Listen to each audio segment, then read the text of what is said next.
ગુજરાત જાહેર સેવા આયોગે 23 અલગ અલગ સંવર્ગમાં કુલ 279 જગ્યાઓ માટે ભરતીની જાહેરાત કરી છે, જેમાં 9 મહાનગરપાલિકા અને સ્પોર્ટ્સ ઓથોરિટી સહિતના વિભાગોનો સમાવેશ થાય છે.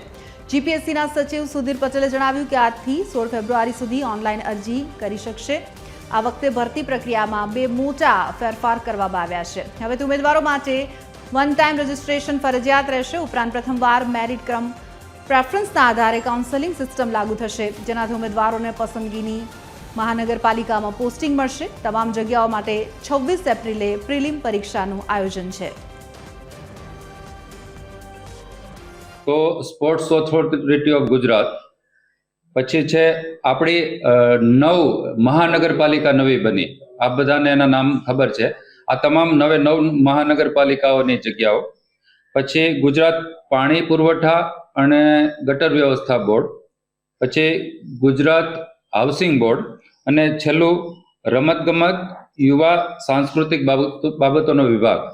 આ 5 વિભાગની કુલ 23 સંવર્ગ છે, એટલે 23 અલગ અલગ જાતની પોસ્ટ છે. અને એ 23માં કુલ 279 જગ્યાઓ છે.